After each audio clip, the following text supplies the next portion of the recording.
nivel biológico no somos fieles por naturaleza. Somos primates. Es beneficioso tener sexo. Cuando eres joven tienes casi presión social por ligar. No ligas solo porque te apetezca. Ostras, con este libro ligué más. Peras tu piña. Para distinguir orgasmos fingidos. La pregunta del millón, ¿cómo llegar al punto G? Siempre dicen que el orgasmo es exclusivamente clitoriano y no. ¿Cómo afecta realmente la pornografía a nuestro cerebro? Bienvenidos un lunes más al podcast de Better. Hoy tenemos una persona muy interesante a nuestro lado, bioquímico, escritor, presentador de televisión y uno de los divulgadores científicos más respetados del panorama hispanohablante, que está especializado en la ciencia del sexo. Y así es, hoy vamos a hablar de sexo, un tema que nos gusta y nos interesa a todos, pero desde un prisma más científico y biológico. Poneros cómodos y cómodas porque se viene un podcast intensito. Queremos y esperamos que os excite mucho intelectualmente. Bienvenido, Peras tu piña. Muchas gracias. Lo podemos mirar desde la perspectiva científica o no científica, como queréis. Mi perfil es de divulgador científico y en algún momento determinado descubrí que había muchos investigadores desde la perspectiva de la psicología, de la endocrinología, de la neurociencia, de la sociología también, analizando el comportamiento sexual humano, que es algo que todos aprendemos a partir de lo que imaginamos, lo que vemos en pornografía que puede ser distorsionado, lo que nos cuentan nuestros amigos y bueno, está sesgado en realidad. Y vi que los investigadores pues analizaban esto de una manera que te daba una información mucho más sólida y casi inspiradora. Por ir rompiendo un poquito el hielo, hemos leído por ahí o nos han llegado ciertas cosas. Vamos a hablar de esto más adelante. No te asustes, pero hemos leído, tú nos lo explicarás después. ¿Sí? Has tenido un orgasmo donde yo creo que muy pocas personas o nadie más lo ha tenido. Eso es la información que tengo. Luego entraremos en detalles. ¿Tú ya sabes de qué hablo? Sí, claro. Yo fui la primera persona del mundo en tener un orgasmo en ese sitio que tú has comentado. Después lo hicieron 9 personas más y... Espera, luego desvelamos más. No vamos a desvelar más, esto lo dejamos para más adelante, que la gente esté atenta. Leyendo tu biografía también un poquito, para que la gente te sitúe, has hecho muchas cosas. ¿Cuántos años tienes ahora? 48, fíjate. No lo parece, ¿eh? No lo parece. Se nota lo que estudias, no, es verdad. De hecho, me ha encantado, estaba leyendo tu biografía en tu página web, no sé si te acordarás de lo que pone. Creo que las palabras exactas son que tienes los telómeros como 8 años menos deshilachados de lo que deberían estar o algo así. Sí. Ahí dándole tu toque científico, pero gracioso. Claro. Y sí que es verdad que los telómeros, por lo menos los exteriores, están bastante en forma. Mira, eso fue una sorpresa agradable. Es decir, los telómeros son la parte final de los cromosomas. Ajá. Y con el tiempo se van deshilachando, igual que la parte de abajo de los pantalones, ¿vale? Totalmente. Y es una medida de la edad biológica. Es decir, nosotros tenemos una edad cronológica que serán pues 48, 45, 27 años, ¿vale? Si tú tienes mala genética o mala vida, pues envejeces más rápido. Tienes los años cronológicos que sean, pero los años biológicos, el envejecimiento celular es más rápido o menos, y los telómeros es una manera de medirlo. Entonces yo a los 40, creo que a los 41 años o a los 40, para el programa de televisión, me medí los telómeros para explicar todo esto a la gente y tal. Y me salió, pues creo que eran 32. Esto del tema de los telómeros es muy interesante. ¿La alimentación también tiene un efecto en este acortamiento o en este envejecimiento celular? Sí, todo. Obviamente, pues al final, cuando tú comes mal, tu cuerpo, aparte de, ya no solo las especies oxidativas, que las especies oxidativas, pues bueno, crean daño celular, ¿no?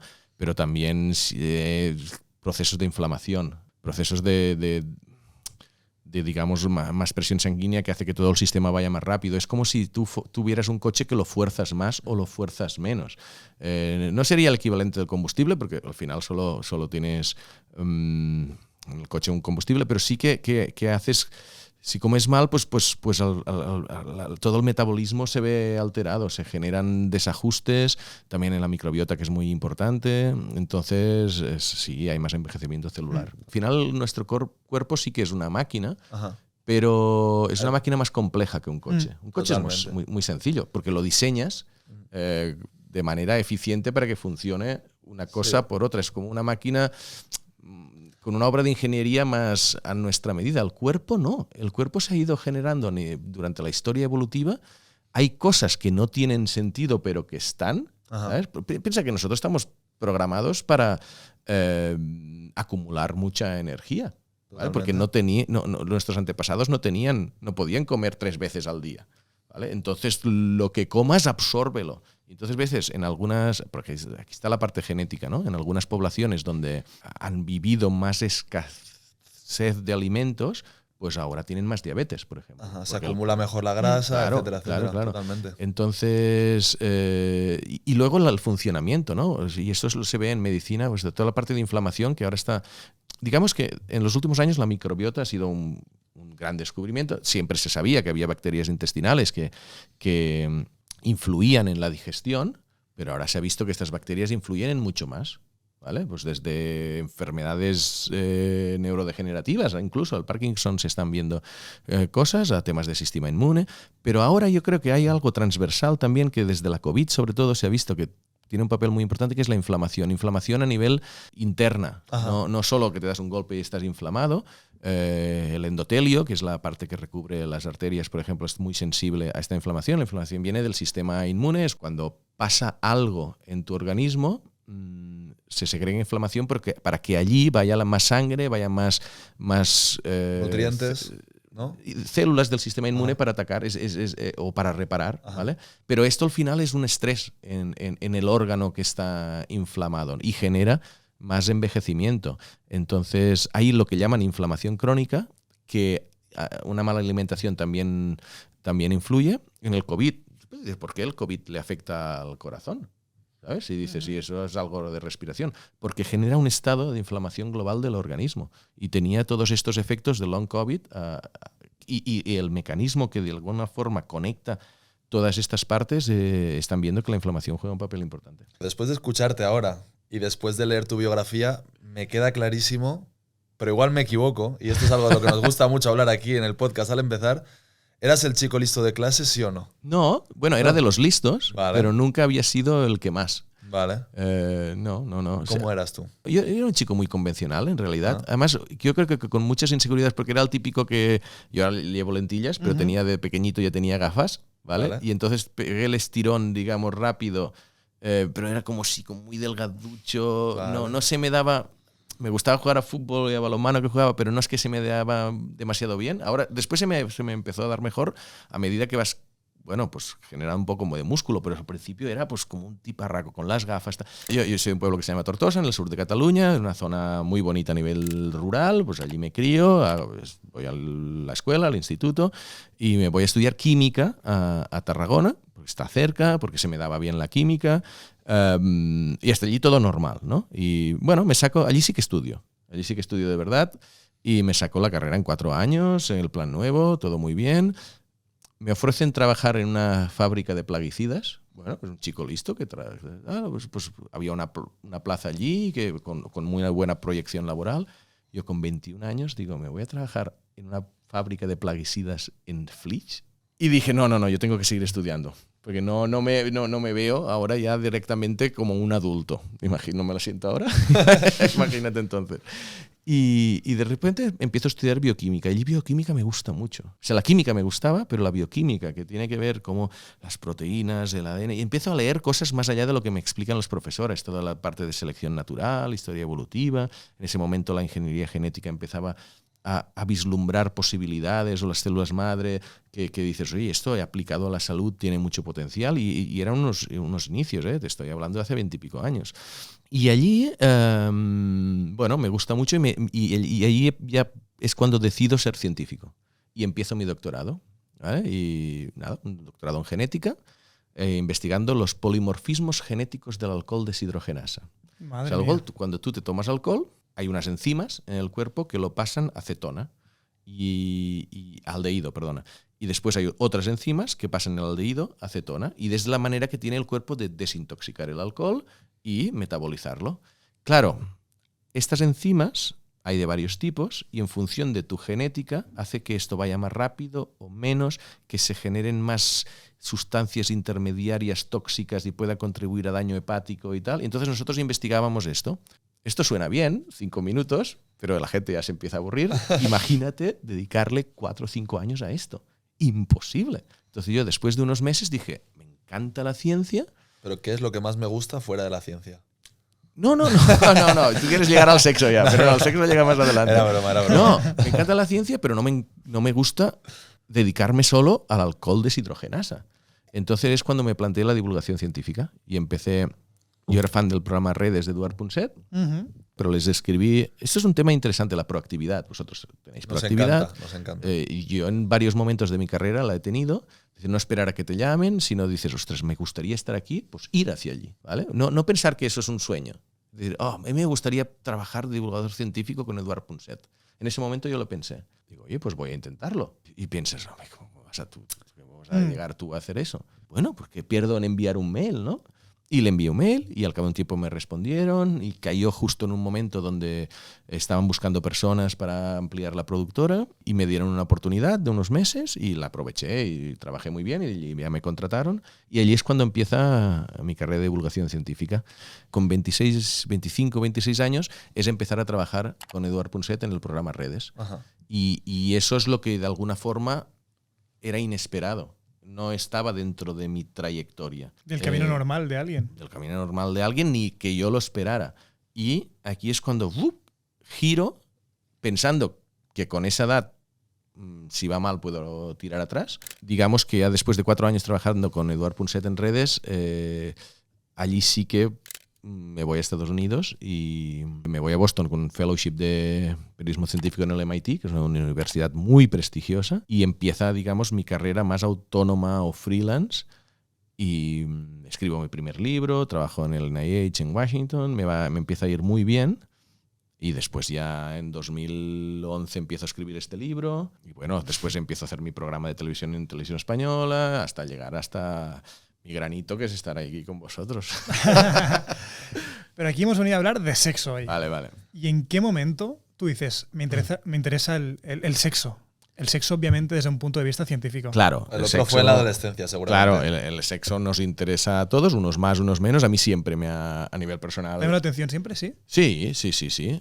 Por diferentes motivos. Cuando eres joven tienes casi presión social, ¿vale? Por ligar. No ligas solo porque te apetezca. ¿Ligabas mucho tú? No, normal. Después, con este libro ligué más. ¿Sí o no? Mucho. O sea, la clave es hacer un libro de sexo. Ostras, con este libro se me abrió... Pero no se me abrió el exterior, se me abrió también el interior, o sea, la manera de ver la sexualidad, ¿no? Porque de joven yo la veía de una manera muy convencional y con cierto reparo. O sea, ¿cómo ibas a decirle a una chica? ¿Te daba vergüenza decirle a una chica que te gustaba o insinuarte? Es como, ¿y si me dice que no? O parece que le estés diciendo algo, en esa época, algo como ofensivo. Digo, pero que no es ofensivo. Que no, es precioso. Claro. Entonces, y lo que te decía de la presión social, pues un poco por lo que tus colegas pueden pensar. Es que si no ligas... Ay, a ver si me miran mal. Es raro. O sea, tenemos muchos condicionantes alrededor del sexo que deberían desaparecer, ¿no? Y verlo de una manera mucho más natural, que es lo que yo creo que a partir de verlo con este libro, con la elaboración de este libro de una manera mucho más natural, es cuando te quitas estas presiones y generas esto en las personas que tienes delante. También transmites esta naturalidad, empiezas conversaciones sobre qué te gusta o qué no te gusta, igual que lo haces con la comida. Y en el momento que estás hablando con naturalidad de la sexualidad, pues también puede aparecer cierto deseo. Y cuando aparece cierto deseo, allí es los frenos que tú quieres ponerle a que ese deseo se transforme en un contacto físico.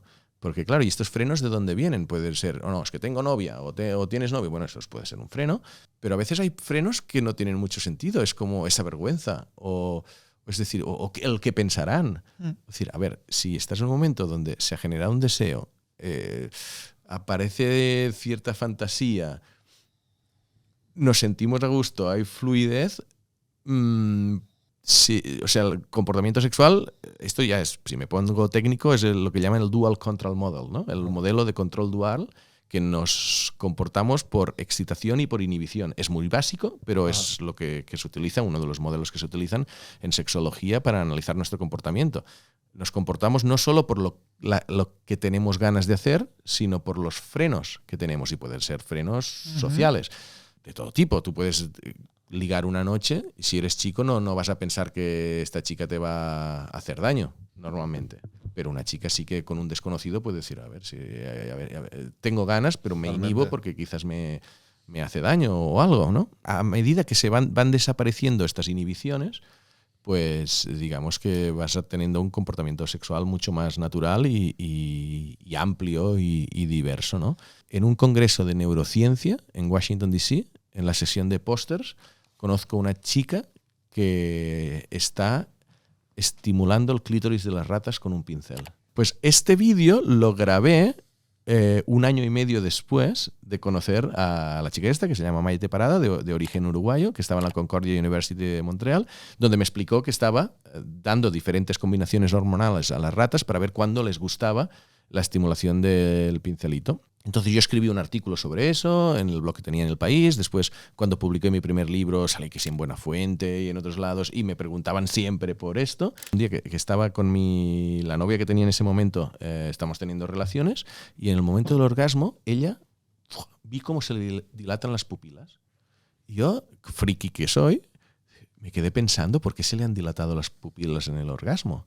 Y entonces es cuando llamé a Maite para pedirle el contacto, que ella me había dicho que su jefe, Jim Faust, era uno de los mayores expertos en fisiología de la sexualidad humana, y tuve una conversación con él. Me habló del sistema nervioso simpático, que es lo que se activa en el momento del orgasmo, y entre otras cosas, aparte de subir la presión sanguínea, pues también se dilatan las pupilas, y empezó a hablar de BDSM, de un montón de aspectos del comportamiento sexual, y es cuando vi que daba para un libro, ¿no? Y entonces, después de esa conversación, planeé una visita a la Concordia University en Montreal. Creo que fue gracioso, me acuerdo perfectamente de las fechas, porque yo vi la final que España ganó en el Mundial, la vi allí, en Montreal, porque yo no sabía que España llegaría a la final, y estaba en Concordia viendo todos esos experimentos, donde Maite estimulaba el clítoris de las ratas, después tenía ratas copulando. No somos tan diferentes. Eso te iba a preguntar, porque siempre se utilizan las ratas como semejanza humana. Y en algunas cosas somos, por ejemplo, en Alzheimer o en enfermedades mentales, somos mucho más diferentes que las ratas. Y nadie se queja de que son unos modelos, cuando deberíamos quejarnos más. En cambio, con neurofisiología de la reproducción, que al final el sexo es para reproducirse en animales, los mecanismos están muy preservados. La evolución en cosas importantes no se la juega mucho. No hay tanta diversidad. O sea, esto está muy marcado, ¿no? Lo que funciona, o sea, que es un buen modelo animal. Sí, la rata. Para temas hormonales. Después, para comportamiento, obviamente, nosotros tenemos cerebro más desarrollado y condicionantes culturales, ¿no? Está claro. Pero en cuanto a hormonal, es muy parecido. Y ese fue el momento, y allí decidí escribir. Claro, desde que lo ves hasta que te organizas la vida para poder escribir un libro, pasa un tiempo, porque tú tienes otros trabajos y tal, y yo me organicé para 2011 aprovechar que me iba a Nueva York y empezar a escribir este libro. Y científicamente hablando, supongo que de esto también habrás investigado, ¿por qué nos atraen unas personas y otras no? Es difícil de analizar científicamente esto, porque hay mucha variabilidad. Hay factores psicológicos, y hay factores sociales y factores biológicos. Es decir, por ejemplo, sabemos que genéticamente hay más compatibilidad en algunas personas que otras, ¿vale? Y esto es por genes que regulan el sistema inmune. Y eso se ve, por ejemplo, con un beso. A veces hay lo que llaman complejo de histocompatibilidad, que puede dar unas señales de que están en la saliva, y eso induce una sensación de compatibilidad genética mayor. Entonces, hay personas que cuando las besas, el cerebro te está diciendo, go for it. O sea, y otras no tanto, ¿vale? Hay rasgos de personalidad que en función de cómo seas tú, te encajan mejor en otras personas. El aspecto físico también, pero no es tan determinante. No es que... Porque no nos gusta siempre lo mismo. En función incluso de nuestro estado fisiológico, te puede gustar alguien más delgado o menos delgado. No es que tengamos un estereotipo ideal, pero de personalidad sí. Es decir, si eres una persona introvertida, pues quizás te gusta un tipo de persona y te encaja más, ¿no? Y luego hay factores aleatorios. Es decir, si tú llegas a una fiesta con ganas de ligar, quizás la primera persona que te guste tiene un impacto mayor que la segunda que veas. Ponte que eres un chico heterosexual, vas a una fiesta con ganas de ligar y entra Ingrid. Y después entra Laura. Las dos te podrían gustar por igual, pero Ingrid te genera un mayor impacto porque la primera sensación es más fuerte. Si llega primero Ingrid, dices, ostras, después a Laura no le harás tanto caso, te gustará, pero te habrá marcado más Ingrid. Si hubieran llegado al revés, quizás te hubiera gustado más Laura que Ingrid. ¿Y a qué se debe? Porque en muchas cosas, en Behavioral Economics se analiza, los primeros impactos tienen más... bueno. ¿Hay algún tema hormonal de que segregas cierta cantidad de hormonas y ya te las has gastado para después? ¿O? Bueno, seguro. Todo nuestro cuerpo funciona a base de sustancias químicas que suben, bajan y si tiene más impacto es que es más actividad neuronal, más neurotransmisores, seguro que al final hay algo hormonal. Pero digamos que una explicación más cotidiana, más desde la perspectiva de la psicología, es eso. Pasa con los productos, pasa cuando te vas a comprar un jersey. El primero que ves en la tienda que te gusta, dices, este me gusta, pero voy a ver si hay más. Pero este te ha dejado marcado. ¿Vale? Hay un libro que se llama The Paradox of Choice, la paradoja de las decisiones, que analiza muy bien diferentes productos, el orden en que los percibes afecta diferente a la decisión. Totalmente. Hay un último tema que ahora que estabas hablando me ha surgido porque muchas veces lo he comentado, pero nunca había tenido la oportunidad de hablarlo con un científico. Y creo que es el momento perfecto. Yo le llamo hiperinstinto. No sé si ese es el nombre concreto, pero tenía que explicarlo de alguna forma. Desde que me lo contaron a mí hasta que te lo voy a contar yo a ti, habrá un telefonillo estropeado, ¿vale? Vale. Tengo aquí un poquito de peer pressure. Pero digamos que hay un estudio donde cogen los típicos peces estos de casa, naranjas, ¿sabes? Y ellos, los machos, se sienten atraídos por las hembras. Hay dos características que son las más importantes, ¿no? Estamos hablando aquí a nivel puramente físico, no todos los otros temas. Cuanto más naranja sea el pez, más me atrae. Y cuanto más se mueva a la hora de reproducirse, más me atrae. Entonces, ¿qué pasa? Pues ponían diferentes peces con tonalidades naranjas, peces hembra, a los machos y analizaban la cantidad de eyaculación que tenían, ¿no? Cuanto más naranja, más eyaculación. Cuanto más se movían, más eyaculación. Y acabaron poniendo una banderita completamente naranja y la sacudían al lado del pez. Era como un pez falso, ¿no? Y por eso le llamo hiperinstinto, porque haces algo mucho más naranja de lo que la naturaleza haría y lo mueves mucho más de lo que se podría mover en la naturaleza. Y la eyaculación del pez era mucho más grande que con los otros peces. ¡Qué fuerte! Y esto a mí me hacía gracia porque se puede ver en el ser humano a día de hoy.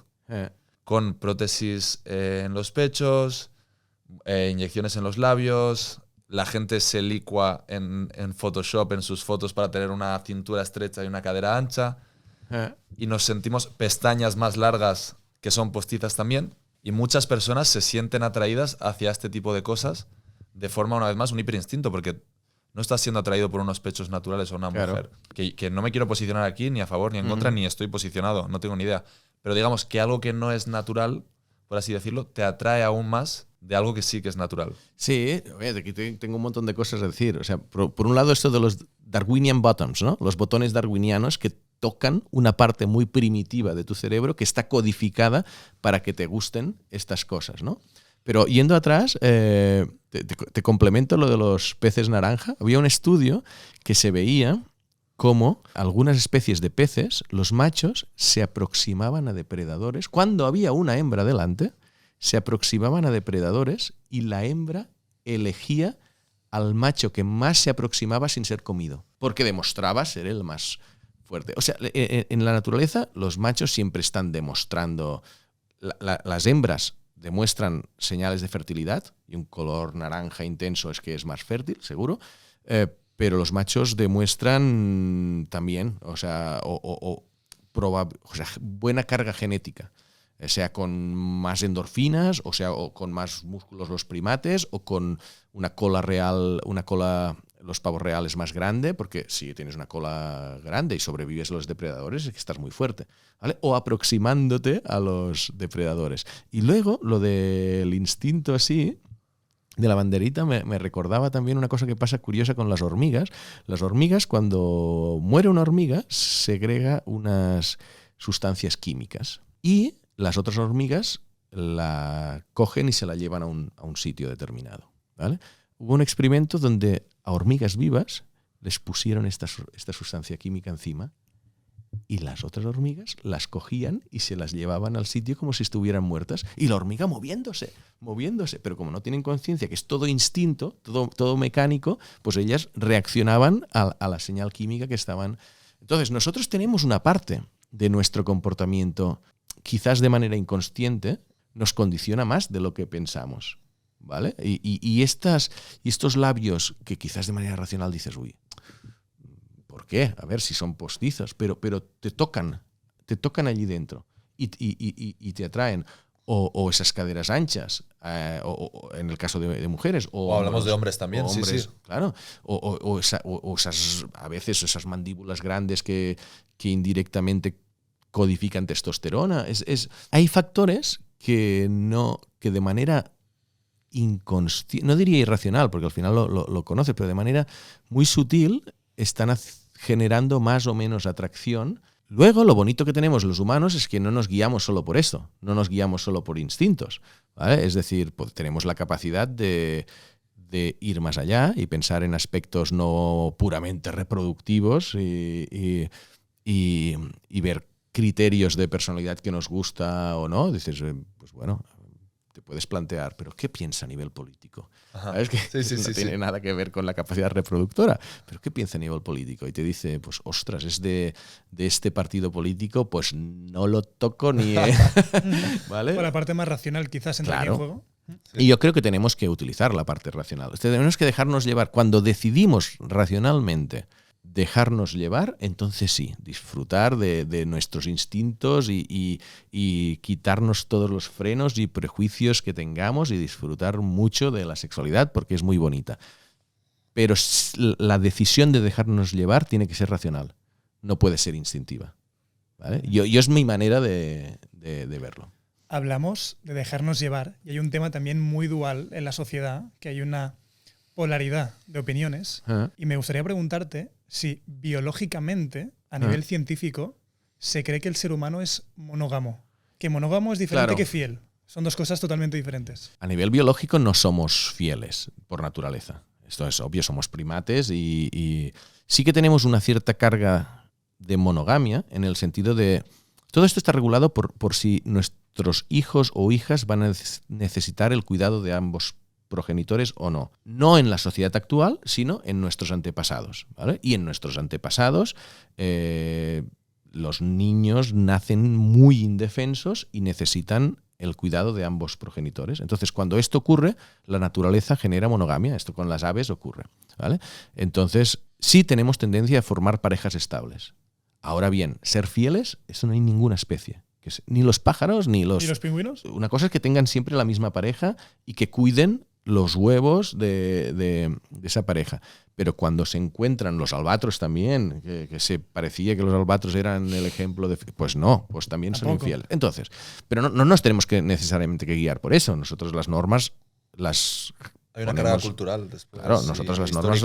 Sí, la democracia tampoco existe en la naturaleza, ¿vale? O sea, es decir, nosotros no tenemos porque... Eso le llaman naturalistic fallacy, la falacia naturalista, que es que parece que lo que es natural es mejor o es lo que tenemos que seguir. No, la naturaleza nos condiciona unas cosas y nosotros, social, culturalmente, decidimos hacer unas u otras y la gente que decide ser monógama y fiel, pues perfecto, ¿vale? Igual que los que deciden tener unas parejas abiertas o formar triejas o tener relaciones poliamorosas. Es un tema que trato también, no solo en este libro, sino en la versión que saldrá en octubre, porque sí que es algo que ha cambiado culturalmente bastante en los últimos años, lo que llaman monogamias no consensuadas, ¿no? Y digamos que como cada vez hay menos estigma, la palabra estigma es muy importante, porque el estigma social sea con la homosexualidad hace tiempo, sea con cualquier cosa, no solo de sexualidad, hace que personas que les gustaría ser de una manera no lo sean por miedo a la implicación social que pueda tener eso, laboral o de amigos o de lo que sea. Entonces, hace un tiempo, con las monogamias no consensuadas, había mucho estigma. Es decir, una pareja no reconocía tan abiertamente que le gusta la sexualidad liberal, que ellos se van a clubs y se ponen a follar con otros, ¿vale? O a los poliamorosos se les veía como raritos, ¿vale? Que estos son unos raritos. Y entonces, pues gente que decía, bueno, pues yo lo sería, pero no me complico la vida. Cuando hay menos estigma, que es la situación actual, pues la gente tiene tendencia a comportarse de manera más libre. Hay otro tema también que tratas, muy interesante, y que muchas chicas nos van a agradecer que te hagamos esta pregunta, y es, ¿qué es, dónde está y cómo llegar al punto G? El punto G es una zona del interior de la vagina, unos 2-3 centímetros en la parte superior, que cuando la chica está excitada, si lo tocas, notas más placer. Es decir, notas más placer en esa zona que 2 o 3 centímetros más adentro o por la parte de abajo, ¿vale? La chica tiene que estar excitada. Entonces, esto se sabe que existe por la experiencia de muchas chicas. No todas las mujeres lo sienten, pero muchas sí. Entonces, esto desde hace 40, 50 años, Grafenger, por eso le pusieron punto G, dijo, oye, esto está. Y no sabemos lo que es, pero está. Vale, entonces, ¿qué es? Entonces, se dijo en algún momento que podía ser que hubiera más terminaciones nerviosas ahí, pero no. Se hicieron histologías y no vieron que hubiera más. Porque pues a las glándulas de Skin, pero tampoco. Entonces lo que se vio, creo que a finales de los 90, principios de los 2000, con sonografías, era que el clítoris de la mujer por dentro es mucho más grande de lo que se pensaba. Es decir, el clítoris es como un pene, o sea, el pene es así y el clítoris tiene la misma forma exacta, pero hacia adentro. Lo que se ve fuera sería, el capuchón del clítoris sería el equivalente al glande de nuestro pene. Y por dentro, el clítoris, cuando la mujer está excitada, también tiene una erección. De hecho, el glande se pone un poco más duro, pero por dentro también crece. Entonces, con sonografías de mujeres excitadas, se vio que crecía tanto hasta situarse cerca de la vagina, de la parte superior de la vagina. Por eso, cuando un chico o una mujer hace presión en ese punto hacia arriba, si la mujer tiene una erección de clítoris, estás tocando la base del clítoris. Y eso es lo que hace, esa sensación de, aquí me gusta más. Aquí me gusta más es cuando estás excitada por dentro, tienes una erección de clítoris y presionando hacia arriba tocas. Entonces, si tocas de manera muy repetitiva, no empiezas por ahí, empiezas por el clítoris externo, obviamente, pero cuando la mujer está muy excitada sí que puedes introducir los dedos y empezar a masajear esa zona, y si ves que le va gustando, sin dejar de tocar el clítoris, pues puedes seguir, y se puede alcanzar a veces un orgasmo más intenso. Incluso puede haber eyaculación, y ese sería el punto G. La manera de acceder es eso. Primero, excitarse cuando la mujer está muy excitada, o sea, no vas directamente ahí. Vas a excitar el clítoris, excitar las zonas erógenas, y una vez sí que ya se siente que estás a tope, entonces puedes masajear poco a poco por esta zona y luego ir subiendo de intensidad, viendo la reacción que tiene la chica, claro. Y en el caso de los chicos, se habla mucho de que el punto G está en la próstata. Ajá. Claro, la próstata masculina tiene terminaciones nerviosas que generan una sensación de placer también, incluso pueden llegar a orgasmo. Eso la comunidad gay lo sabe, y muchos chicos heteros que también les gusta. A la próstata puedes acceder por el perineo, con presión, digamos, entre la parte de los testículos y el ano, pues con cierta presión puedes acceder a la próstata, depende de la fisiología, o también pues, desde el interior del ano, pues puedes tocar indirectamente la próstata, y esto, ya te digo, hay algunos chicos que solo con estimulación prostática pueden llegar a tener orgasmo y eyacular. Sí, esto con amigos míos homosexuales me lo han contado, que muchas veces, o sea, no muchas veces, pero que les ha pasado con chicos que sin necesidad de masajear el pene, digamos, ha habido eyaculaciones. Y esto te quería preguntar si las personas que solo están disfrutando de La parte sexual, sí, del pene. No sé qué términos utilizar aquí para no sonar demasiado vasto. Que solo están disfrutando de esta parte del pene y se pierden la parte anal. Si se están perdiendo algo muy importante, depende de casos. No, sí, yo creo que sí que se están perdiendo, no diría muy importante, pero sí que es una fuente de placer diferente. Piensa que cuando a los animales, cuando quieren hacer, por ejemplo, con cerdos para obtener semen, les hacen lo que llaman electroeyaculación, que es por el ano, les meten unas descargas eléctricas que le estimulan la próstata y eso hace que eyaculen. O sea, es decir, que sí que existe. Pero, bueno, yendo a eso, yo creo que sí, yo creo que no solo por la próstata, sino por otras zonas erógenas, otros comportamientos, otras actitudes. O sea, el sexo puede ser mucho más rico de lo que es el coito o la masturbación o el sexo oral convencional. Es decir, está bien, pero esto es como la comida. O sea, hay comida que es muy rica, pero podrías estar comiendo eso toda la vida y estarías satisfecho, pero te estás perdiendo otros tipos de comidas de otros países que dices, bueno, quizás no es lo que más te gusta, pero es bueno variar también, ¿no? Pues yo creo que la actitud tanto de zonas erógenas como de comportamientos y de fantasías y de diversidad, o sea, le da mucha más riqueza al sexo. Estamos hablando de sexo focalizado en los órganos sexuales, reproductores, pero los orgasmos ocurren en el cerebro. ¿Qué pasa en el cerebro cuando tenemos un orgasmo? La información viene de los genitales por el sistema nervioso hacia el cerebro, pero esas áreas cerebrales relacionadas con el orgasmo también pueden activarse de otras maneras. Por ejemplo, con los pezones o, por ejemplo, con mucho estrés. O sea, lo que llaman coreorgasms, que es como estando haciendo ejercicio o, por ejemplo, escalada, a veces ocurre. O sea, tensión muscular que activa fibras nerviosas que envían esa información a esa parte del cerebro que da la orden de activar la respuesta orgasmática, ¿vale? Hay la ínsula, digamos, que es la parte del cerebro que conecta más áreas, después la parte del placer. Hay muchas áreas involucradas en la respuesta orgasmática, ¿no? Y esto es lo que se veía en el estudio que participé. Pero digamos que sí, que en última instancia el que da la señal de activar el orgasmo es el cerebro. Por eso a veces, si no llega al orgasmo, no es solo por una estimulación genital insuficiente. Uh-huh.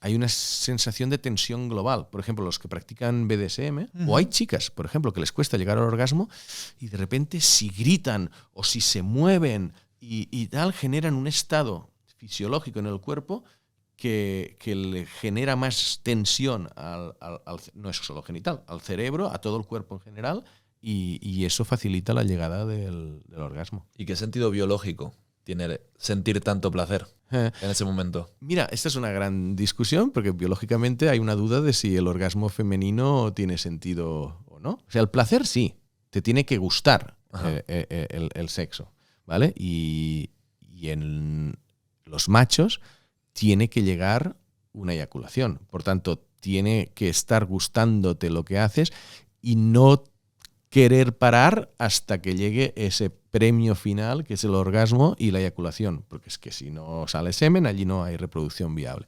La hembra no tiene por qué llegar al orgasmo. De hecho, no tiene por qué gustarle, tiene que apetecerle. O sea, tiene que generar deseo. Es decir, tiene que sus hormonas condicionarla a un comportamiento determinado. En las ratas, a hacer lordosis, a ponerse receptiva, y de hecho o sea, lo que pasa es que como fisiológicamente somos muy parecidos hombres y mujeres, si nosotros llegamos al orgasmo, ellas también tienen la capacidad de llegar al orgasmo. Pero en la naturaleza no es que la utilicen. Ya, pero también pensándolo así, si son capaces de sentir un orgasmo, hay más posibilidades de que se intente más veces la reproducción, ¿no? Cuanto más placer sientas por algo, más veces vas a intentarlo igual. Sí. Lo que pasa es que, claro, ellas con una vez eficiente ya se quedan embarazadas. Totalmente. No, el macho sí que tiene un incentivo de reproducirse cuantas más veces más, mejor, y cambiar de pareja. Hay algunos primates que llaman lo que llaman multimacho, multihembra. relaciones, que es de un poco decir todos con todos, ¿no? Y las hembras cuando están fértiles no copulan solo con uno.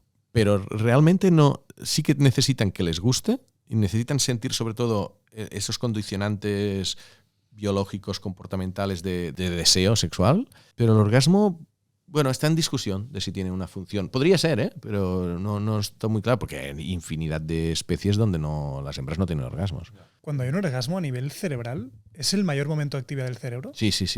Y eso se ha medido. O sea, gente que hemos tenido orgasmos bajo el escáner, tú ves que se va activando diferentes áreas del cerebro de manera progresiva y cuando llega el orgasmo están todas las áreas, menos un poquito la corteza prefrontal, que eso es muy interesante porque quiere decir que pierdes un poco el control y no se ha visto ninguna otra actividad que involucre a tantas zonas al mismo tiempo. Ya te digo, lo más misterioso era cómo justo en el momento del orgasmo hay una parte de las áreas relacionadas con el autocontrol que baja de actividad. Y eso sí tiene sentido con esa sensación de que te dejas ir, que dices en ese momento no puedes dejarlo, ¿sabes? Y pasa a veces que en el momento después de haber acabado, piensas ¿qué he hecho, no? De verdad yo estaba haciendo esto. Bueno, ¿no? Es súper interesante. Cuando vuelve, porque tú has dicho que hay esa pequeña pérdida de control, ¿no? Y entonces cuando retomas el control dices, hostia, efectivamente ha habido una pérdida de control antes, que tampoco es algo malo, pero muchas veces dices, hostia, es algo que en mi pleno ser no haría. Sí. O sea, la sensación postorgasmática es súper curiosa. Yo con el neurocientífico, con Barry Komisaru, que profundicé mucho, o sea, para mí es el gran misterio. ¿Cómo puedes pasar en 5 o 10 segundos de un estado de excitación máxima, sobre todo los chicos, a un estado de relajación y casi de desinterés? De desapego, casi, sí. Casi de desapego, cuando 10 segundos antes estabas que no podías dejarlo. Y eso para mí, que tiene sentido evolutivo también, porque dices, ya con esta persona ya has eyaculado, ya has dejado allí tu semen por si quiere quedarse, pues por si se queda embarazada la hembra. Entonces, siente desinterés hacia esta y si aparece otra nueva, que te genere nuevo interés. Esto es el Coolidge Effect, que también se explica. Eso es muy feo, pero en realidad es como funciona la naturaleza. O sea, el macho no tiene que copular 4 veces con la misma hembra. Que copule una vez con una, que pierda el interés y que si aparece otra hembra receptiva, le regrese este interés. O sea, el periodo refractario está para esto, para no malgastar semen con la misma persona una vez tras otra. Es feo hablar así, pero es como funciona. Bueno, es importante que hablemos de que lo que estamos tratando ahora lo estamos tratando desde un punto de vista científico. Claro, de cómo funciona. Nuestro cuerpo funciona así. Nosotros somos seres inteligentes, sociales, con cultura, y no nos guiamos solo por esto. Totalmente. ¿Y qué tipos de orgasmos existen? La sensación orgasmática puede ser más intensa o menos, pero lo que puede cambiar es el origen de la estimulación. ¿Vale? Pero la sensación es parecida. O sea, un orgasmo tántrico es mucho más intenso porque allí juega la respiración, la activación del sistema nervioso simpático más contrastada, porque en el tantra estás en un estado parasimpático muy... Eso después el orgasmo por otras zonas, pues lo que decía de los pezones o por ejemplo de algunas personas incluso con el cuello, pero la sensación de orgasmo es muy parecida y además es muy parecida entre hombres y mujeres, que eso también se ha investigado. Es decir, si a una mujer y a un hombre, en un estudio científico haces en decenas, les pides, descríbeme tu orgasmo, sin ninguna pista que te lleve a inducir si eres hombre o mujer. Es decir, no digas cuando me tocó la vulva. Tú di la sensación que has sentido sin describir órganos o pistas y después esos textos les pides a voluntarios que los lean y que digan si creen que es de hombre o de mujer, nunca se acierta. Y a nivel externo, cuando se tiene un orgasmo, comentabas que esto se dilata en las pupilas, te vuelves un poco rojo. Sí, se activa de manera drástica el sistema nervioso simpático. Es decir, nuestro cuerpo, nosotros tenemos un sistema nervioso central, que es el cerebro, y periférico, que son los nervios. ¿Vale? Y los nervios, hay nervios sensitivos, nervios motores, de varios tipos. Entonces, este sistema nervioso tiene 2 estados. El parasimpático es el que tenemos ahora.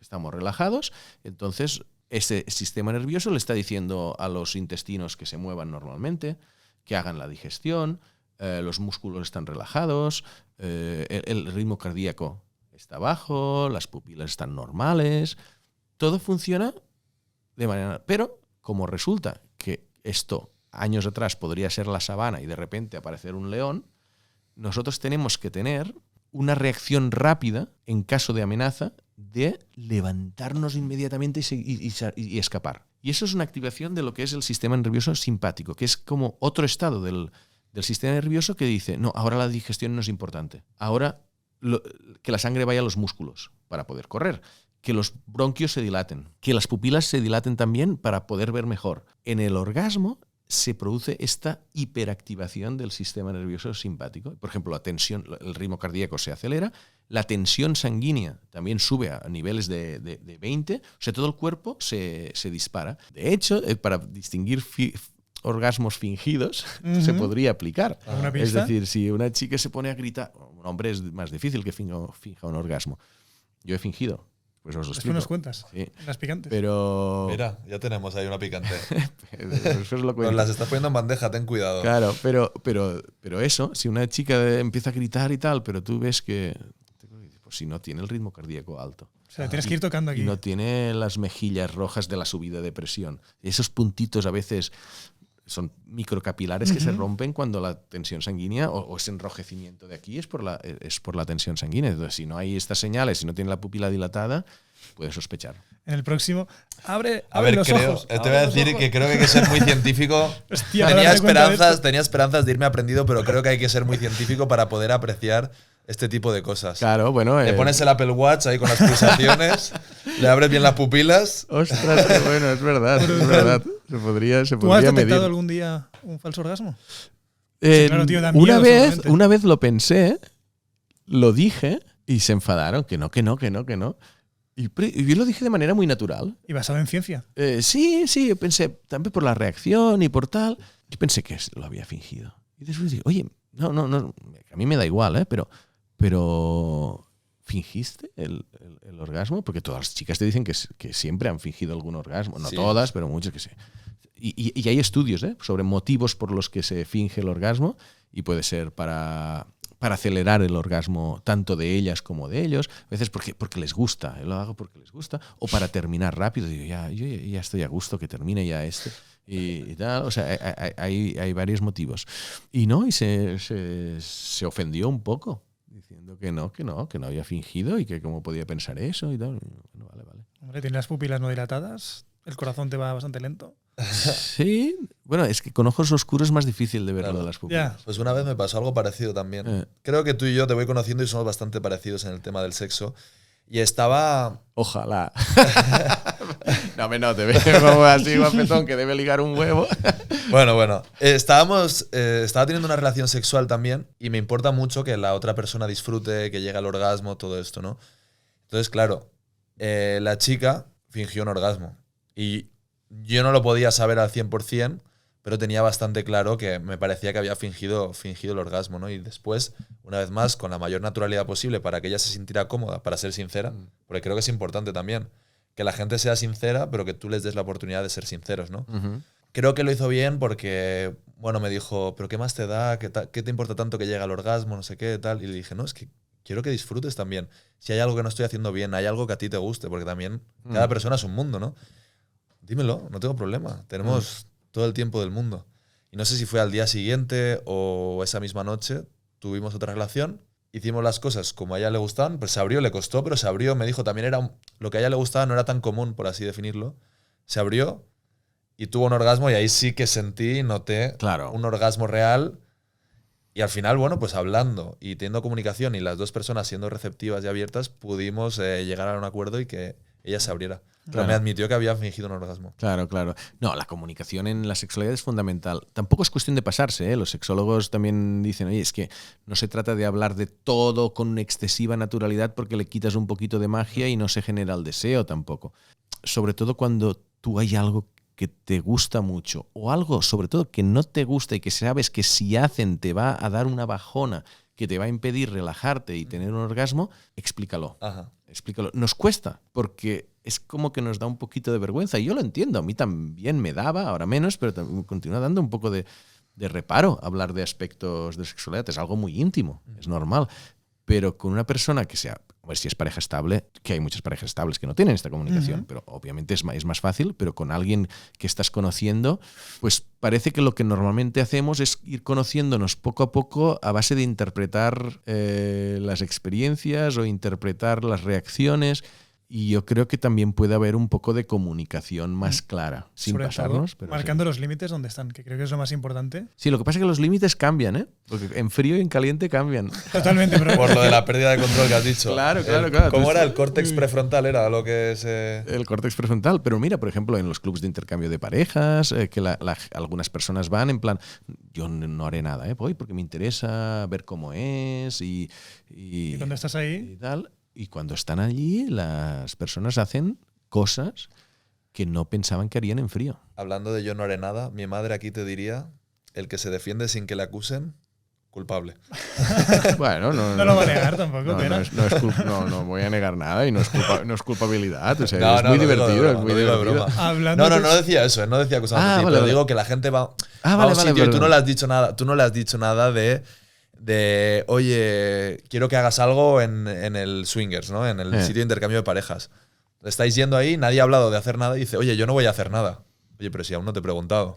Claro. Entonces ahí es donde mi madre dice, el que se defiende sin que le acusen, culpable. No era nada tuyo. Sabía, no te vale. preocupes. Yo me lo guardo para las preguntas picantes todo Vale, esto, vale. tranquilo. No, pero ahora sí que vamos a uno de tus orgasmos. Ay, madre. Uno de los lugares que nadie tiene el privilegio de haber tenido un orgasmo, que es dentro de un escáner de resonancia magnética. ¿Dónde la metiste? Bueno, ¿dónde te metiste? Esto formaba parte de un estudio científico, ¿Vale? que estudiaba qué áreas del cerebro se van activando y en qué orden desde la estimulación inicial hasta el orgasmo. Yo estaba entrevistando a Barry Komisaruk en la Rutgers University, al lado de Nueva York, que había hecho este experimento con mujeres. Y había visto también que si se estimulaban por el clítoris o se estimulaban por el interior de la vagina, se activaban diferentes nervios, o sea, el pudendo, el hipogástrico, era muy interesante, porque siempre dicen que el orgasmo es exclusivamente clitoriano y no, puede haber orgasmos por activación de unos nervios que están dentro de la vagina, el pélvico y el vago. Entonces, total, que en un momento determinado me dice, estoy empezando un estudio con hombres. ¿Querría ser un voluntario? Yo primero le digo que no. Me dice que sería el primer hombre del mundo en tener un orgasmo bajo un fMRI, un orgasmo de resonancia magnética funcional. Hay un escáner de resonancia magnética funcional.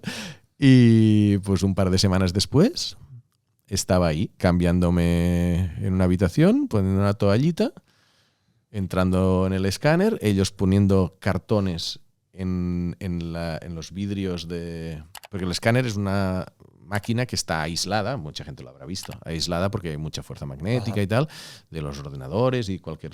Y entonces, pero hay una ventana para ver lo que está pasando dentro. Entonces eso lo taparon y yo me estiré, me iban dando instrucciones por unos auriculares, Así es. y había un primer experimento que era tocar diferentes partes del pene con más o menos intensidad para ver cómo proyectaban al córtex sensorial genital, ¿no? Entonces te decían glande easy, que es suave, o glande hard, testículos, tal. Y estás allí pues siguiendo instrucciones, y te tocas 5 veces así. Y al cabo de un rato te dicen, el experimento terminado, este primer experimento, ¿quieres pasar al segundo, que es el de masturbación? Y dije, no, seguimos. Porque claro, después de estar tocándote un poco, dices, mira, esto ya está un poco... Ya empiezas a perder el córtex prefrontal, empieza a perder de esto y dices, claro, bueno, ya... No, ganas no tenía ninguna. Ah, vale. O sea, no, cachondo no estaba. Vale. Bueno, imagino, porque aquí hace un ruido de la hostia. Si es el mismo que yo he estado... Sin poder mover la cabeza, no tienes que mover la cabeza para nada. Es que eso, a mí me dijeron, no te puedes mover. Cuando estuve dentro de uno, yo no estaba haciendo esas cosas, pero claro, tú lo que no podías mover era la cabeza. La cabeza, porque estaban midiendo. Primero hacían, digamos, un escáner de estructura del cerebro y después uno funcional, que es de actividad. Entonces, la cabeza tiene que estar en el mismo sitio, porque después ponen digamos, un escáner de actividad encima del escáner de estructura.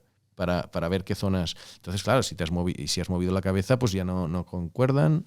Y nada, pues entonces, pues con imaginación, pues intentas autoexcitarte y ya te digo, moviendo la mano pero no la cabeza.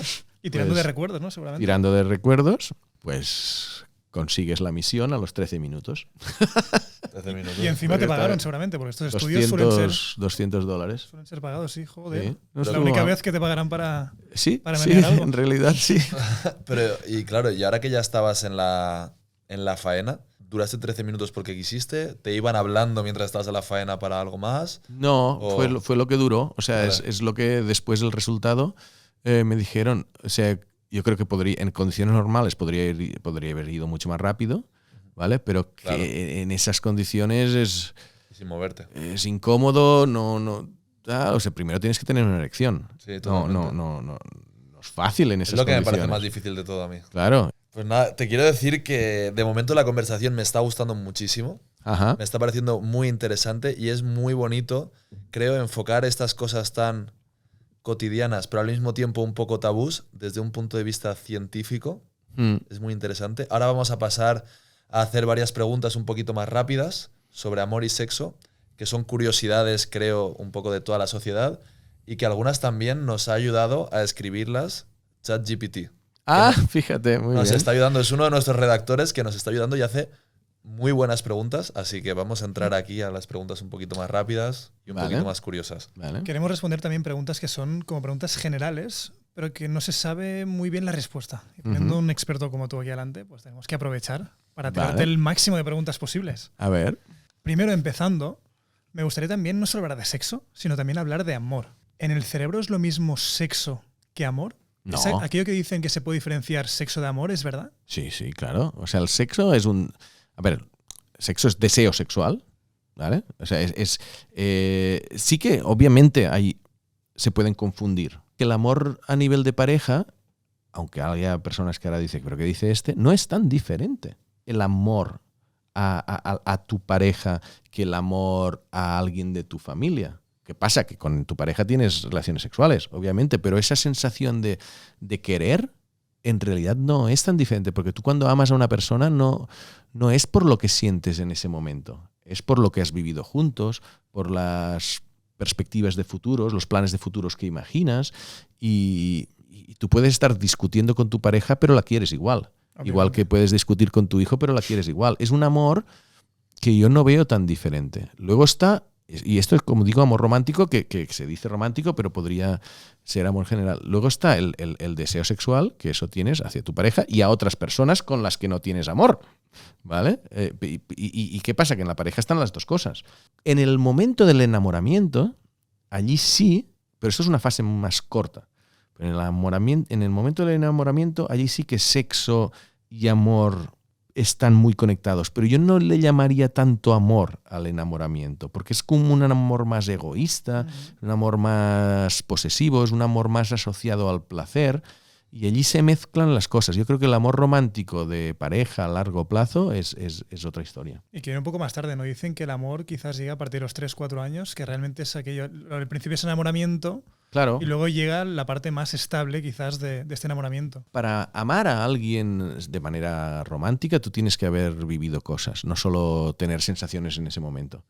Tienes que haberte ayudado en un momento. Conocer la persona al final mutuamente, bien. conocerla, gustarte, tener unos planes de futuro. La memoria hacia atrás y hacia adelante, ¿eh? Es decir, lo que une mucho a las personas es tener planes de futuro. Es decir, imaginarte tu futuro y querer que esté esa persona ahí. Cuando estás enamorado de alguien, obviamente también está, pero allí es el presente el que pesa más, ¿no?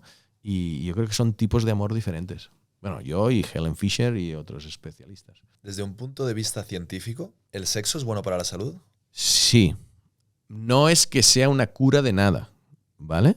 Pero la actividad sexual dinamiza el cuerpo, te da bienestar a la mente, que esto también es bueno para el cuerpo.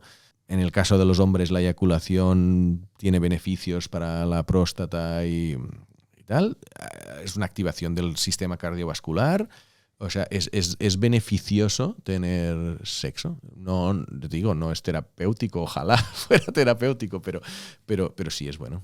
Bueno, de hecho, la salud también es buena para el sexo, al revés también. Eso más todavía. La salud, entendida como que el cuerpo funcione bien, es no imprescindible, pero sí ayuda mucho que la relación sexual sea buena. O sea, un hombre que no tenga buena salud cardiovascular tendrá peores erecciones. Una mujer tendrá menos sensibilidad también, porque al final ella también tiene que tener una erección de clítoris. No lo necesita para penetrar o ser penetrada, pero sí para sentir.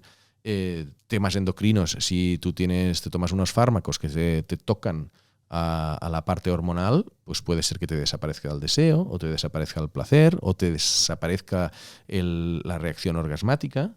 Eso con antidepresivos se ve. Es decir, cuando hay enfermedad, cuando hay problemas en el cuerpo, también se resiente el sexo.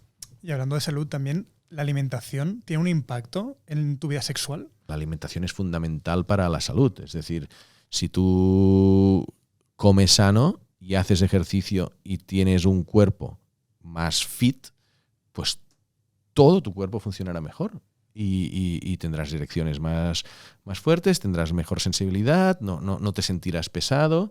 Yo siempre decía que en algunas citas que yo prefería primero follar y después cenar, en lugar de cenar y después follar. Claro, porque es que salir a cenar recuerdo activado y después dices, pues estás más pesado, da igual, y además te quitas ya si primero quedas y tienes un sexo bueno y después vas a cenar, yo creo que hasta une más. Joder, pero visto Totalmente. así, es como salir a correr con la barriga llena, así que al final cuesta un poco más. Claro, pues por eso dices, oye, quedamos, si tienes confianza y te tomas algo en casa, algo en casa y una cosa lleva a la otra y ya súper relajado, súper a gusto, vas a cenar y a charlar sin tener que estar allí pendiente de nada, ¿sabes? Y hablando de tomar algo, ¿el alcohol cómo afecta a nivel cerebral para el sexo? El alcohol es un desinhibidor del sistema nervioso, tanto el central, el cerebro, como el periférico. Entonces, tiene ventajas e inconvenientes.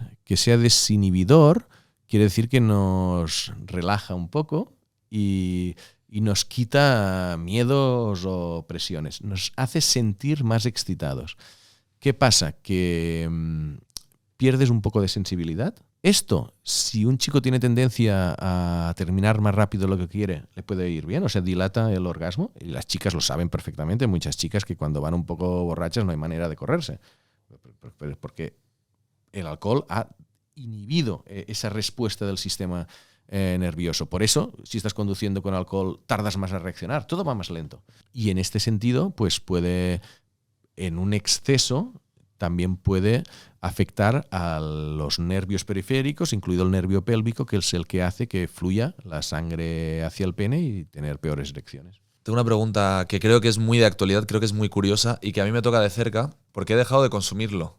Y es el tema de la pornografía. Uh-huh. ¿Cómo afecta realmente la pornografía a nuestro cerebro?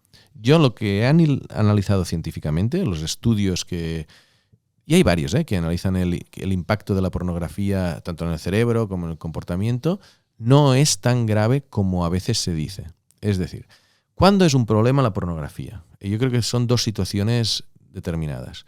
Una son personas adultas que tienen una tendencia a la obsesión o a la dependencia y que son adictos o obsesivos o dependientes no solo de la pornografía, sino de casi de cualquier cosa a nivel de salud mental, y se pueden volver adictos al porno como se pueden volver adictos a otras cosas. Pero si es un adulto normal, que como la mayoría de personas, ver porno no te hace nada. Te puede condicionar preferencias, pero eso no es negativo necesariamente. Que dices, ostras, pues ahora tengo la fantasía de hacer esto que he visto en el porno.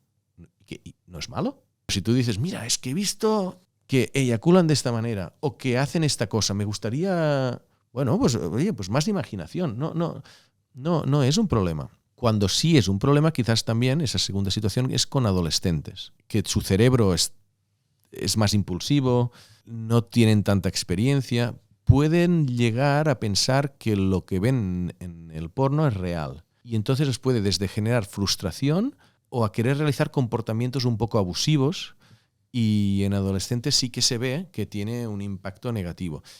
Obviamente, el porno es algo que le hace al cerebro, pues le segrega dopamina en el área del núcleus accumbens y es algo que nos da placer. Y es verdad que es la zona asociada a las adicciones, pero el nivel de dopamina que se segrega es dentro de lo natural, no es como la cocaína o la heroína o las drogas o otras situaciones que te generan unos niveles de dopamina anómalos. Es como cualquier otra actividad. ¿Y crees que te puede generar falsas expectativas? Un ejemplo, eliges la mujer que tú quieres o el hombre que tú quieres, cuando tú quieres, el tamaño de pene que tú quieres. Tienes un abanico, la relación sexual que tú quieras casi, si quieres buscar anal, si quieres buscar tríos, si quieres buscar, puedes encontrar lo que tú quieras, sexo lésbico, lo que tú quieras. Y entonces eso no es algo realista que luego se vaya a aplicar en tu vida. Ya, pero como muchas otras cosas en la ficción.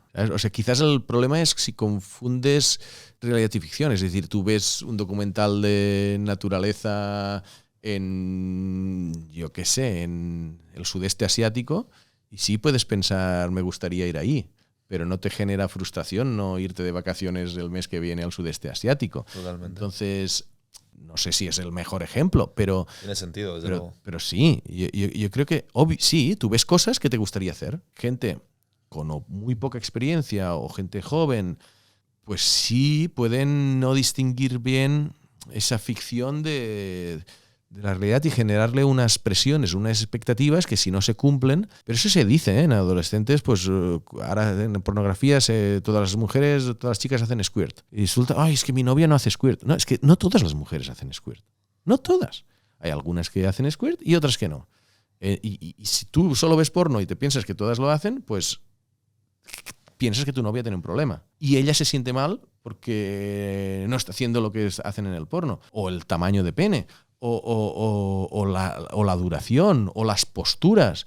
Claro, tú tienes que entender que el erotismo, como muchas otras cosas, se basa en exagerar. Quieres ver un poco más de lo normal. Creo que disfruto más de mis relaciones sexuales. Es un poco lo que decíamos antes. Es exactamente lo que has dicho tú de los viajes al sudeste asiático. Si tú estás expuesto a gente con cochazos, no sé qué, algo completamente irrealista, viajes, ¿sabes? Como dopamina por un tubo. Luego, lo que tú vives en tu día a día igual te parece un poco menos. Y esto es algo de lo que se habla mucho ahora, de lo que tú dices de Instagram, ¿no? Que la gente está expuesta a multimillonarios y luego no quieren ni trabajar porque dicen, ¿yo para qué voy a trabajar si no tengo eso, no? Pues es un poco, por un lado, porque creo que me permite mucho más disfrutar de mis relaciones que tengo esporádicamente o con las chicas que voy conociendo. Y por el otro, por trabajar un poco más la imaginación y, no sé, como explorar nuevas formas. Yo soy poco consumidor de porno también, ¿eh? De una época, cuando estaba escribiendo este libro y tenía una vida sexual muy activa en Nueva York, que casi no consumía porno y realmente no aportaba nada. Yo creo que lo que has planteado es muy inteligente, de decir, bueno, no te hace falta y al mismo tiempo no te condiciona. Creo que disfruto muchísimo más, sin consumir el porno, de mis relaciones tal cual son, porque es que son como quiero que sean. Yo me acuerdo cuando tenía sexo las primeras veces, o sea, los primeros años de vida, y era completamente diferente, mucha más emoción, no había tanto porno entonces, etcétera, etcétera. Y he recuperado un poco esto. Ah, mira qué bien. Pero es mi caso concreto, que tampoco quiero generalizarlo, pero he recuperado un poco esto. Claro, cambia mucho la sexualidad cuando estás en pareja, digamos en pareja cerrada, donde solo estás con una persona, o cuando o tienes una relación abierta o estás sin pareja y tienes...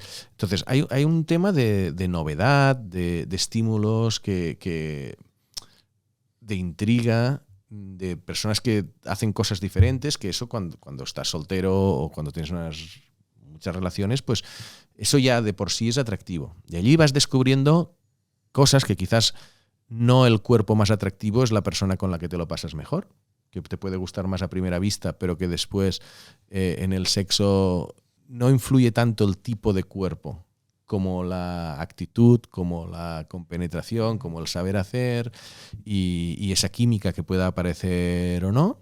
Pues hay muchas parejas. En la nueva versión del libro, que saldrá en octubre, hablo más de pareja de la que hablo en este, ¿no? Que la rutina hace que quieras buscar algo más. Es decir, como es la misma persona, ¿cuál es la novedad? Ajá.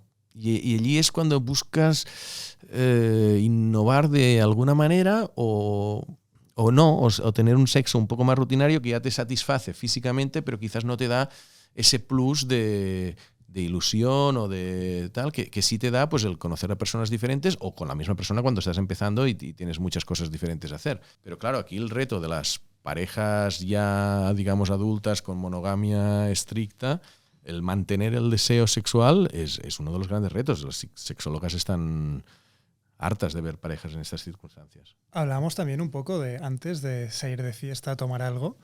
¿Cómo influye el entorno en tu apetito sexual? Es decir, tú entras a una discoteca, hay reggaetón de fondo, que tengo entendido que el reggaetón activa ciertas partes de tu cerebro como más primitivas, luz baja, luz tenue. ¿Esto influye en tu deseo sexual? Que te active, te despierte. Sí, claro. Es decir, hay deseo sexual espontáneo y reactivo. Si me pongo para hacer en términos científicos, ¿no? ¿Se entiende? El deseo sexual espontáneo es el que, sin necesidad de estímulo externo, te empiezas a sentir cachondo. Porque te sube la testosterona o porque las mujeres están en el mitad del ciclo menstrual, lo que sí, y dices, ostras, hoy no sé por qué estoy más cachondo. Esto es lo que llaman deseo sexual espontáneo.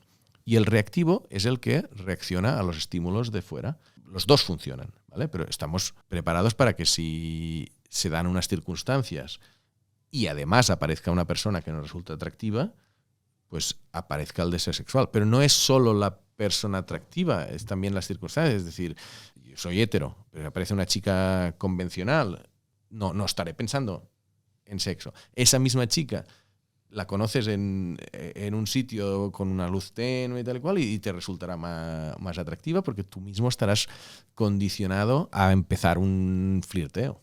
Sí, yo creo que afecta. Hay una pregunta que tengo y de hecho en mi pasado, por ejemplo, no tenía tanto, de hecho me gustaba tener citas esporádicas y ahora estoy en un momento de mi vida en el que algo esporádico, y no tengo una relación en pareja, pero algo sin conexión, digamos, hablemos de la conexión esta de la que hablamos siempre, ¿no? De que conoces a alguien y sientes algo más que qué bonito es ese cuerpo, que tienes ahí cierta conexión, me llena mucho más. Y sin embargo algo esporádico, sin conexión, me deja un vacío, porque hay ciertas personas que disfrutan más de relaciones esporádicas y otras que sienten un vacío con las relaciones esporádicas. Es cíclico. A mí también me ha pasado tener estos ciclos, ¿no? La frase esta de siempre queremos lo que no tenemos tiene algo de verdad, ¿vale? Quizás dentro de un tiempo volverás a otro estado, ¿no? Porque es casi homeostático. Yo creo que hay motivos claros por los que el sexo sin ningún tipo de vínculo nos puede resultar atractivo o satisfactorio. Yo he tenido momentos así donde digo, es que prefiero una desconocida, ¿sabes? Porque menos líos, te sientes más libre casi, pero es verdad que lo bonito es cuando hay un cierto cariño, una cierta unión. ¿Qué pasa? Que cuando esto sucede, inevitablemente nos vamos llevando hacia la relación. Ajá, sí, es decir, totalmente. Claro, dices, esa conexión que no es solo física, también es espiritual, también es comportamental, pues te vas enamorando. Y si tú estás en un momento de tu vida que no quieres enamorarte, porque no quieres, o sí que quieres enamorarte, pero no quieres una relación estable, si la estás buscando, perfecto, pues ya tienes a esa persona. Pero si no, entonces yo, por lo menos en mi momento que estaba en esa situación, yo cuando veía a alguien que me gustaba demasiado, lo frenaba. Y es contradictorio, pero es que yo sé hacia dónde va esto. Antes hablábamos de BDSM y hay una película que caló muchísimo, que es 50 sombras de Grey, que mezcla un poco el placer sexual con el dolor. ¿Qué relación hay entre el dolor y el placer sexual? El dolor puede ser excitante por varios motivos. Uno, por ejemplo, es la segregación de endorfinas. El cuerpo intenta, cuando tú sientes un dolor, intenta atenuarlo. Y una manera que tiene es de segregar algo de endorfinas. Entonces, si tú das un cachete, segregas algo de endorfinas. Si das 2, segregas más. Si das 3, segregas más, ¿no? Y entonces, cuando dejas de dar esos cachetes, tienes como este subidón de endorfinas que te hace estar como más, sentir ese placer, ese bienestar. Hay una parte de sistema nervioso. Placer y dolor están muy conectados, o sea, las señales de una caricia y de un rasguño van por los mismos nervios, hasta el cerebro. Entonces, si por ejemplo alguien está sintiendo mucho placer, su umbral del dolor es más alto. Es decir, es casi anestésico. Yo creo que a todos un poquito de dolor, de un rasguño. También está la parte de morbo, ¿eh? No es solo físico, es mental.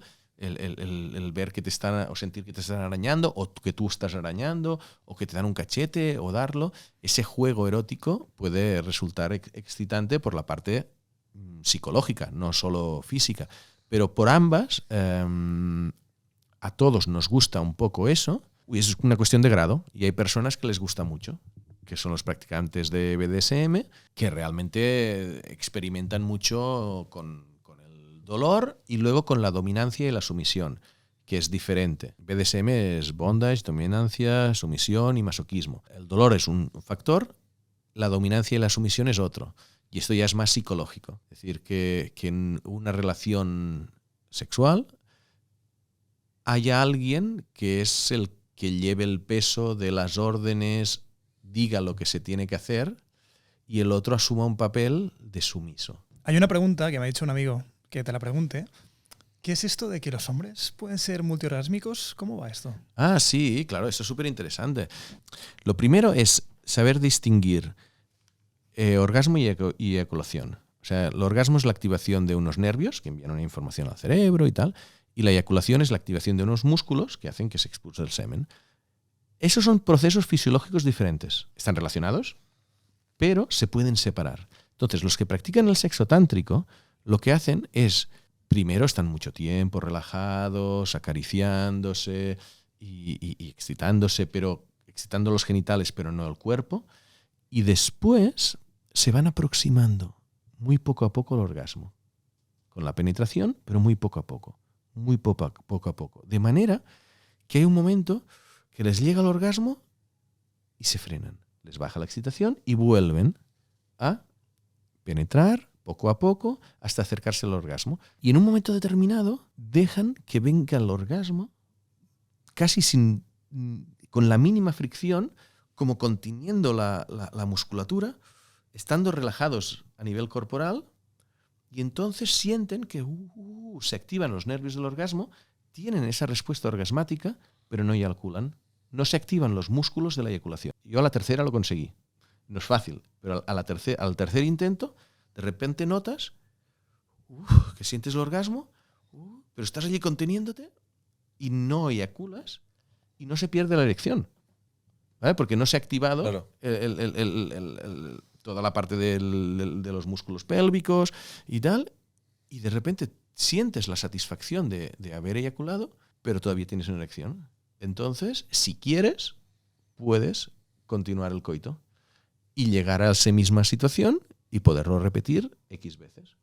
Y eso es ser multiorgásmico. Muy bien. Es muy recomendable. Estamos aprendiendo muchas cosas. ¿Sí? De verdad, es muy recomendable. Vale. No es para cada encuentro, porque dices, ¿para qué? A modo de resumen, porque hemos tenido una conversación creo que muy interesante, pero que puede aportar muchísimo a toda la gente que nos ha escuchado.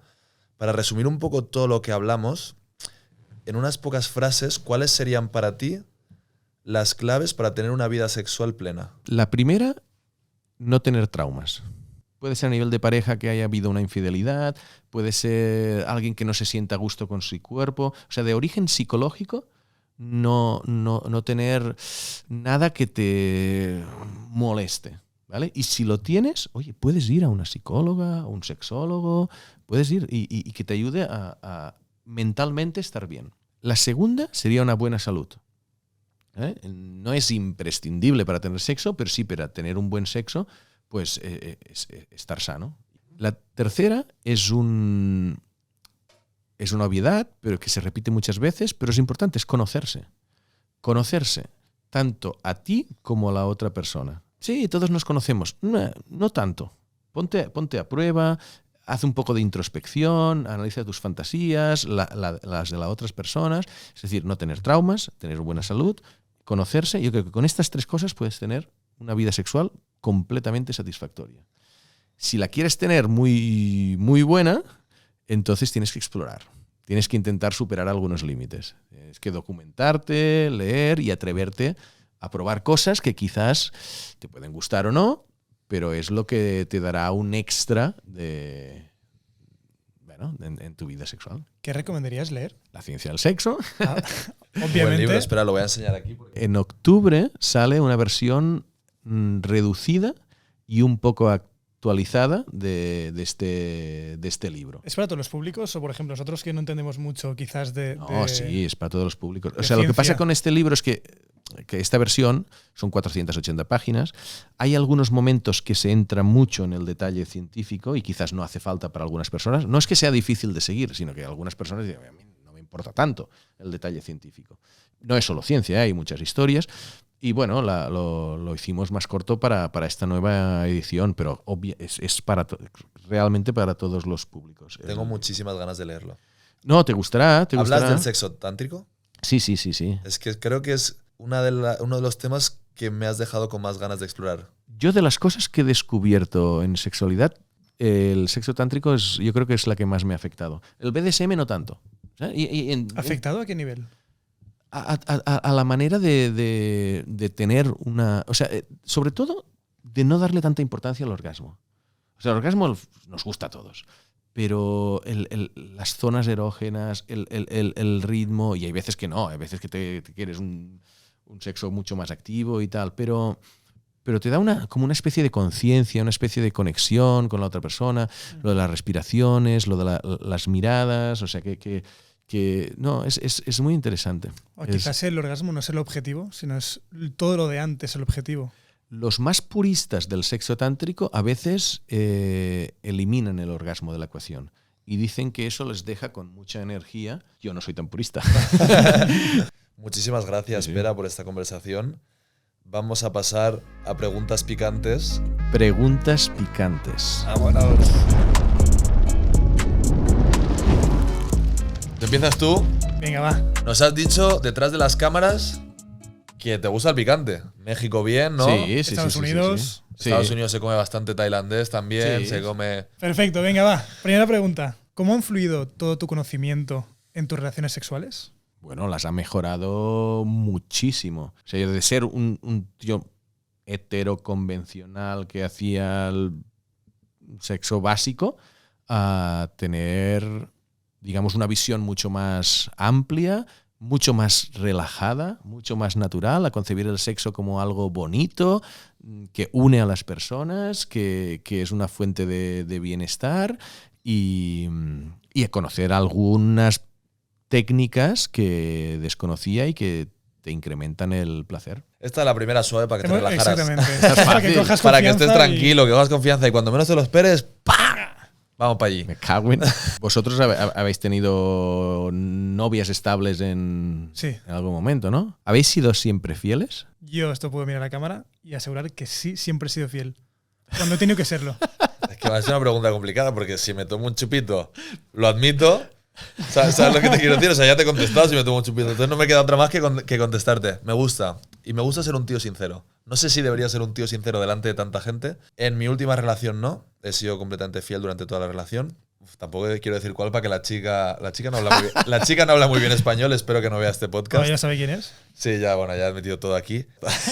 El resumen es que sí. El resumen porque es que sí. Se va a liar. En una relación que no es la última, en mi última relación fui completamente fiel.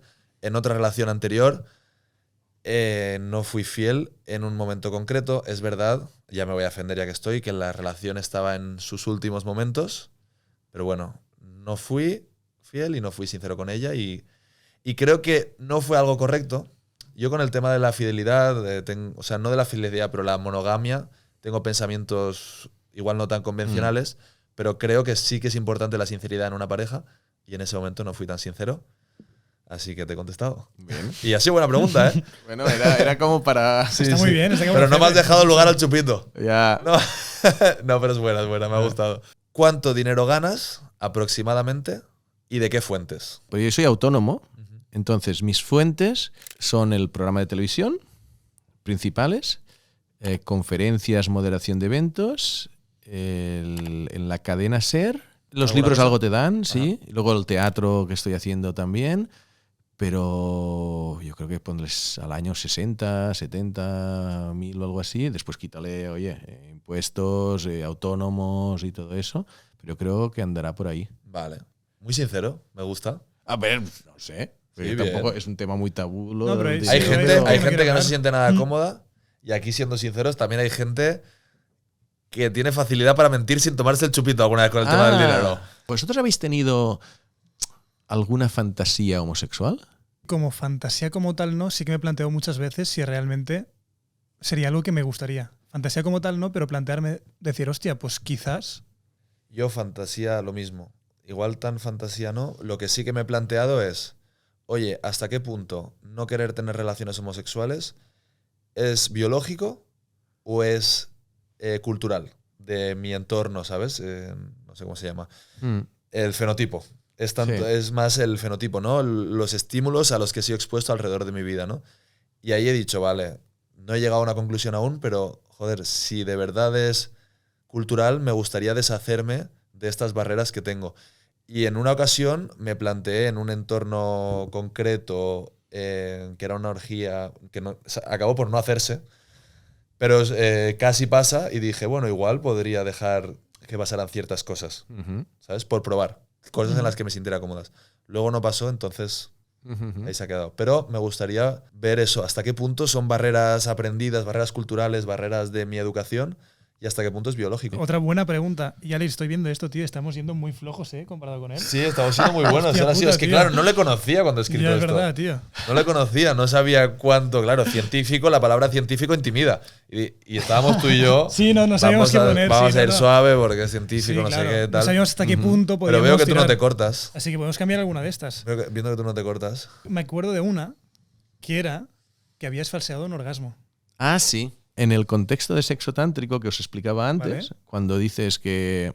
Yo las veces que he hecho tántrico de manera real, que he tenido esta multiorgasmia de manera real, siempre ves en la pareja, en la mujer, que le encanta. Porque ve que su pareja está disfrutando tanto, que está teniendo no solo orgasmos, sino varios, y la chica flipa y está contentísima.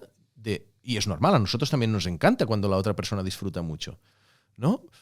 Pues un día me puse a fingir orgasmos tántricos. Es decir, estaba allí y tal, y mira, ahora haré una cosa, que es tántrico, es tener varios orgasmos, y después podré continuar. Y tal, y después, paras, y después otro, y eran fingidos esos. Pero claro, a ella le encantaba. Claro. Pero No se fijó en tus pupilas. No se fijó en tus pupilas. No se fijó en las pupilas, pero fue, no sé, creo que fue en plan como un juego hacia mí mismo, ¿no? De decir, voy a fingir yo también orgasmos, a ver qué pasa. Ensayando para tu teatro. Bueno, eso era antes de... Eso era antes del teatro, ¿no? Del teatro, pero... Claro, porque estabas entrenando antes de que... Claro. Tiene un ¿Veis montón, dice. justificable en alguna situación que alguien pague para tener sexo? Es picante, es picante. Es picante. Es picante porque nos metemos ya en muchos temas que la sociedad... Son Habría que tener- ideas, una vez más, muy politizadas. Gente que tiene una idea súper clara que en cuanto digamos algo va a hacer... Claro. Así que es muy picante, bien hecho. Sí, vamos. Bien hecho, pero A mí me poco gustaría cabrón. empezar, y lo hacemos entre los dos si quieres, Alex, empezar por el punto de que aquella persona que cobre por sexo, hombre o mujer, esté libremente haciendo esto por dinero. Totalmente. Que no está influido por otras cosas externas que le hacen llevar a tener esta profesión. Que lo haga porque disfruta él o ella misma de esta profesión. Para mí este es el primer sine qua non. Ajá. Después, que una persona pague para tener relaciones sexuales, si por ejemplo es una persona, pues, ostras, pues que, no sé, tiene algún tipo de, quizás de aversión al público, algún tipo de que le cuesta interactuar con la gente, y como es su forma de apaciguar esta necesidad suya, pues probablemente, si es su solución, y es otra vez una solución elegida por él como máxima solución. Totalmente. Simplificándolo un poco, dos personas libres que no están haciendo daño a nadie del exterior. Totalmente. Simplificándolo de esa forma. Luego es verdad que se pueden analizar cuestiones más profundas, ¿no? Como todo el mercado de la prostitución que hay y por qué razones va esta persona o esta persona acude a un Totalmente. prostituto o a una prostituta. Eso ya habría que analizar más, pero nos quedamos con lo que ha dicho Adri. ¿Alguna vez has tomado drogas para tener sexo? ¿Vas a beber? Sí. Pera Estupeña bebiendo en una pregunta, ¿eh? Y Parecía imposible, ¿eh? Mira que está asqueroso, ¿eh? Pero O tiene aún pinta no lo de sabes, asqueroso. igual te gusta el picante. Tiene que ser entero, ¿eh, Pera? ¿Tiene que ser entero? Claro, hombre, esto te claro. tenemos que Así que revisar dale cosas rápido. antes. Oh, Dale no rápido. pares. No pares, hazlo de una. No he comido desde... Ahora vamos a comer, no te preocupes. Dale de una. que Te lo tapamos prometo esto. que no es para tanto. Ahí, toma. A ver si le gusta el picante. Mira. Ah, Ay. Ni tan mal, ¿no? ostras. Ahora hubiera contestado. Ahora sube. Ahora, por la gracia, tendría que haber contestado. Ay, pues nos queda la última. ¿Habéis mentido alguna vez para conseguir enrollaros con alguien? A ver, yo creo que cuando ligas, normalmente, No, mentir. desarrollo mi respuesta. Yo creo que al Vale. final, cuando tú estás ligando, todo el mundo enseña su mejor parte. Probablemente si ocultar, probablemente no tu mayor versión es mentir, pues probablemente todo el mundo ha mentido. Yo os explico. Yo os explico, venga, explica. Yo mentir no, pero adelanté acontecimientos. ¿Que durabas 3 minutos? Es un listo este. Con 17 años dije que tenía 21. Ah, mira. Muy bien. Mira, vale. Fue en la playa en Ibiza con 17 años y yo creo que mientras estaba ahí a la faena, que no estaba muy pendiente de mis pertenencias, me robaron el móvil también. Vamos con la última, Alex. Sí. Hacemos como en el 1, que te reboto la pregunta y te pregunto, ¿alguna vez has mentido para tener sexo? Y no sí o no, No, sino hombre. que ya tienes que contar un poco. Exactamente. Una vez... Vale. Esta es graciosa. Esta es la buena. incluso. Esta es la buena. Esta es muy graciosa. Una vez ligué diciendo que era astronauta. Qué Vale. bueno. Te lo juro. En Estados Unidos, estaba allí en un bar con gente. En Estados Unidos siempre te preguntan, what do you do? What do you do? Siempre están allí, what do you do? ¿Qué haces? ¿A qué te dedicas? Y así de medio coño dije, I'm an astronaut. ¿Pero de la NASA? No, de la Agencia Espacial Europea. Vale. Que claro, encima es científico Ahí y te- sabe por dónde Sí, salir. sí, sí. Y te juro que esto es real, ¿eh? Estaba en plan, an astronaut? Yeah, come on. Yeah, from the European Space Agency. No, es que se te ve muy serio así. Y Yo me lo entonces creería. Era como, ¿me está vacilando o no? Y entonces yo dije, no, no soy uno de estos astronautas que va a la Estación Espacial Internacional, pero sí que hago Near Earth Orbit Flights. Buah, flipas, ya tecnicismos. Near ¿eh? Earth Orbit Flights, que no sé si existen, pero suena... Orbitas la Tierra así, Hay flotando por Near ahí. Earth Orbits de los satélites, es un término que se utiliza para los satélites, no sé si para viajes, no sé qué le dije algo, porque los satélites, no sé qué. Y entonces coló, y que estaba aquí en Estados Unidos, porque iba a ir a Goddard, el Goddard Space Center, que es el centro de la NASA, que yo ya conocía por mi claro. trabajo como periodista científico. Entonces, sí, que están con el James Webb Telescope, que es que no sé qué. Bueno, y le empecé a decir cosas así y coló. Pues espera, con esto acabamos. Gracias por todo lo que nos has aportado. Ujú. Ya te contaremos qué tal los conceptos estos que nos has dicho, a ver si los ponemos bien en práctica. Exacto. Y si tenemos cualquier duda, te escribimos. Yo me pillo tu WhatsApp. Vale, claro. Ahora te lo paso. Era tántrico.